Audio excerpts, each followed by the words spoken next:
God, it's coming. Breathe, just breathe. I got you. We're almost there. Maribel Hayes was not carrying a child conceived in love. She was carrying undeniable evidence of her father's unraveling mind. Calder Hayes had listened too long to the murmured prophecies of a desert mystic, a man who claimed the sand spoke truths meant only for the chosen. Calder became convinced that only blood tied by blood could make the ceremony sacred, that only the sacrifice of his own daughter could purify what he called God's design. So he confined her like an animal. He shut her away behind fences and locked doors. He sentenced her to a horror no daughter should ever be forced to endure. Every night her screams rattled the walls of that compound. Every morning the women loyal to the sect scrubbed the floors clean as if agony could be erased with water and silence. By the time Maribel reached 6 months of pregnancy, she no longer begged for mercy. She no longer pleaded. She prayed for only one thing: escape. The Utah sun showed no mercy, and the towering sandstone cliffs of Coyote Ridge Valley rose around her like silent sentries. One night, when the guards drank themselves into a careless haze, she slipped through a shattered corral rail and vanished into the dark. She ran without direction, only away. The night air burned her lungs as she pushed forward, her breath coming in jagged pulls. The torn fabric of her dress slapped against her legs, already stiff with dirt and blood. Each step sent a sharp bolt of pain through her swollen body, but stopping was not an option. Stopping meant hands on her again. Stopping meant the end. Bare feet struck rock and thorn. Skin split open. She did not cry out. Behind her, the desert stirred. A dog barked, then another. Voices followed, distant, slurred, angry. Torches flared to life, their glow crawling up the canyon walls like fire seeking air. Someone shouted her name, twisting it into something that sounded more like ownership than concern. Maribel clutched her belly as she ran, whispering between gasps, "I'm sorry. I'm trying. Just hold on." The land offered no mercy, only open space and sharp silence. She ran until her vision blurred, until the stars above smeared into streaks of white. The ground tilted beneath her feet. Her strength failed without warning. Her knees hit the earth hard. She collapsed forward, curling instinctively around her stomach, shielding the life inside with the last strength she had left. Her breath fractured into sobs she could no longer control. Her lips parted. "It hurts. Inside, too." Hooves answered her whisper. Slow, measured. The sound cut through the stillness like a blade. A horse stopped nearby, its bulk casting a long shadow over her trembling body. Gravel shifted. Leather creaked, boots met the ground. The man who dismounted had lived more than half a century over open skies. Ethan Rowe was a rancher shaped by wind, loss, and years of quiet isolation. He had buried his wife 11 winters ago, and since then had learned to speak more easily to fences and cattle than to people. But nothing in his years of solitude prepared him for this. A young woman lay collapsed near his boundary fence. Blood streaked her legs. Her hair clung to her face, heavy with sweat and tears. Her eyes fluttered, fighting to stay open as pain dragged her under. Ethan dropped to one knee. "Easy now," he said, his voice rough, unused. He gently moved the torn fabric aside, searching for the source of the bleeding, and then he froze. Carved deep into the curve of her belly was a symbol, not ink, not paint. The wound was precise, deliberate. A blade had made it, the mark of someone who believed obsession mattered more than mercy. Maribel stirred, a soft sound escaping her throat. "It hurts inside, too." The words hit Ethan harder than any fist ever had. He didn't think, he acted. He lifted her into his arms, her body frighteningly light, and turned toward his cabin. The desert wind carried nothing but silence, and out here, silence was never safe. Somewhere behind them, men were searching. Somewhere in the dark, a father hunted his own daughter, and Ethan knew, deep in his bones, that once she crossed his threshold, nothing would be the same. Inside the cabin, the floorboards creaked as he laid her gently on the narrow bed. Her skin was pale, lips cracked, breathing shallow. For a long moment, he feared she might slip away before he could help her. He moved fast. Water, clean cloth, steady hands. He washed the blood from her legs, wrapped her wounds, and carefully bound her belly. The carved symbol made his stomach twist. He had branded cattle once, long ago, but never had he seen a man mark his own child. Maribel stirred. Her hand shot out, gripping his wrist with surprising strength, like someone afraid of drowning again. When her eyes opened, fear filled them, and something else. Hope. "My father," she whispered, shame shaking her voice. He did this. Ethan swallowed. What's his name? She hesitated, then spoke. Jeremiah Hart. The name landed heavy. Everyone in Dust Hollow knew it. Once respected, once sane, before Jeremiah fell under the influence of a preacher who claimed God spoke through dust and wind. Maribel's voice steadied, though tears streaked her face. He said my child would be pure because it carried his blood and his seed. A hollow laugh escaped her. He said it would bring rain back to the valley. Rain. Ethan stared into the firelight, jaw tightening. Man had traded his soul for a promise the sky never kept. The cabin grew quiet, broken only by the crackle of burning wood. Maribel's hand still clung to his, afraid the night would claim her again. Ethan knew the quiet wouldn't last. If Jeremiah Hart truly believed the ritual required her, then it was only a matter of time. And when that time came, Ethan Rowe would have to decide how far a man could go to protect someone who was never his to begin with. If this story has pulled you in, pause for a moment. Tell me in the comments where you're listening from and what you think Ethan should do next. And if you want to follow this story to its end, like, subscribe, and share it with someone who loves powerful stories, because what comes next will test every choice made so far. The fire burned low through the night. Ethan did not sleep. He sat in the wooden chair by the hearth, his rifle resting across his knees, listening to the rhythm of Maribel's breathing behind him from the bed. Every shallow inhale felt like a fragile promise. Every pause made his chest tighten. Outside, the desert was too quiet. Silence like that didn't mean peace.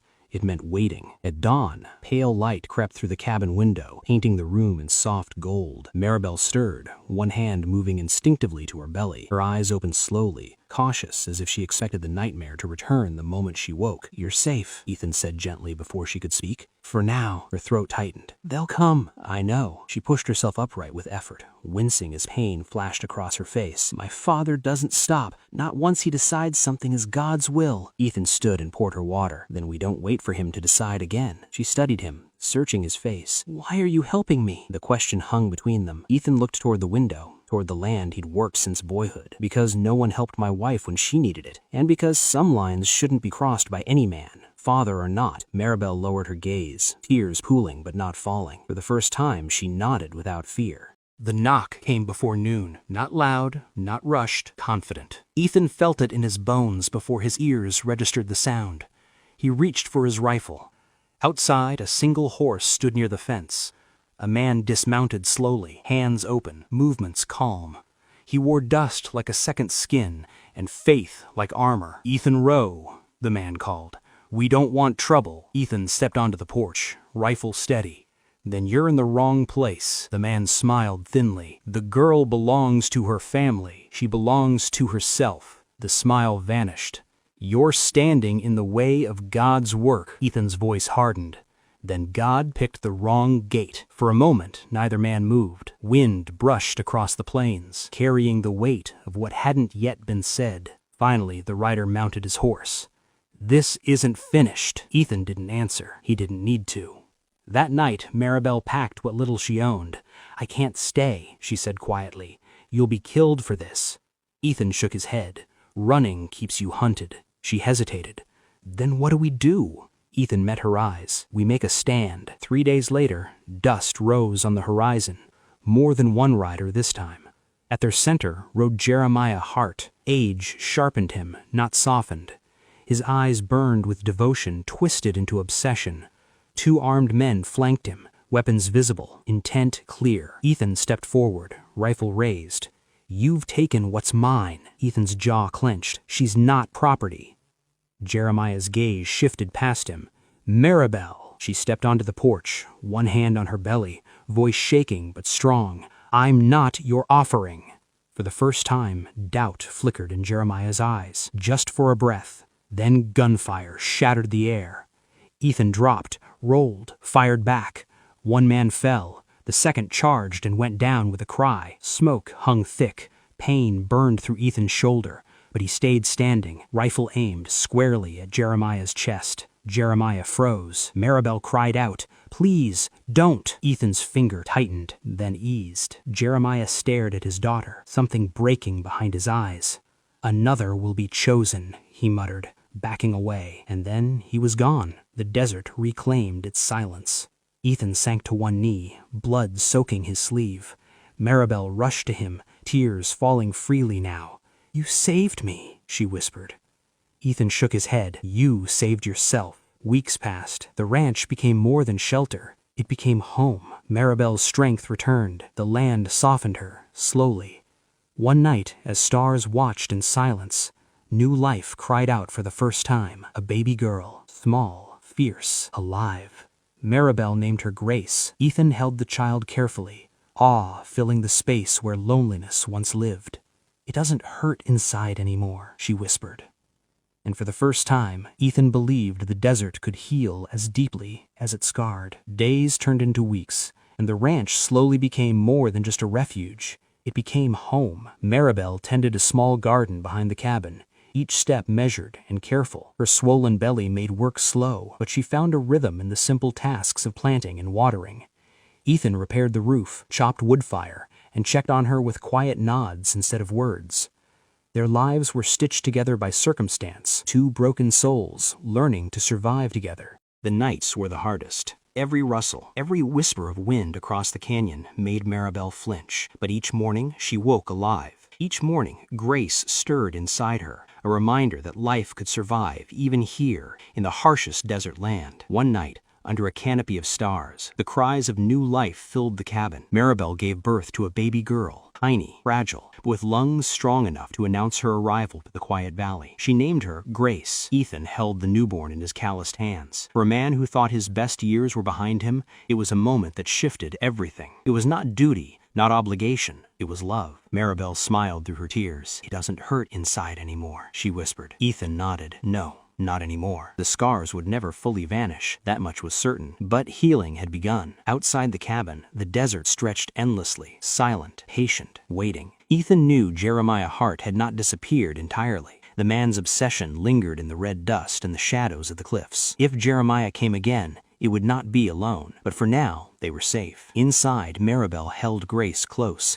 letting the tiny fingers curl around her own. Ethan stood nearby, watching the flames of the fireplace dance across her face. They had no illusions. The past was not gone, and the future remained uncertain. But in that moment, there was life, and in life, there was hope. Weeks passed. Life slowly settled into routine. The ranch became more than a place of survival. It became a home, stitched together with quiet work, shared glances, and careful trust. Maribel grew stronger each day, her belly round with the life inside her. Grace thrived, the sound of her laughter filling the cabin like sunlight. Ethan repaired what he could, tended the animals, and offered quiet guidance when needed. They were two broken people finding strength in the simple rhythms of survival. Together, but the desert never truly sleeps. The wind carried whispers of danger, the cliffs hid secrets, and Jeremiah Hart's shadow lingered in the corners of their world. One evening, as the sun bled into the horizon, Maribel looked across the valley. She felt the weight of what they had survived. The terror, the blood, the uncertainty. But she also felt something else, the spark of life,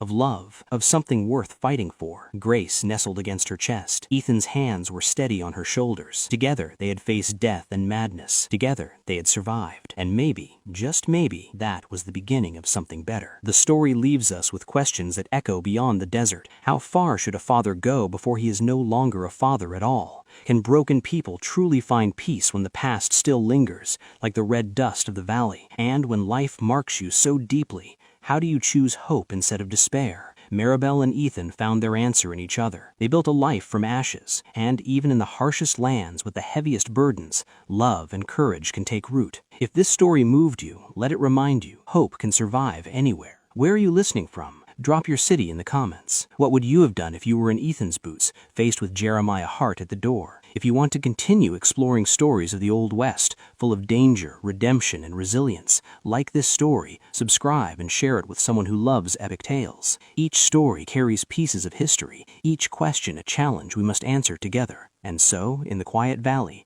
with the stars above and the red cliffs watching, life continued. Maribel held Grace. Ethan stood beside her. And somewhere far beyond, the desert wind whispered of storms yet to come. But for now, inside that little cabin, it didn't hurt anymore. It was enough.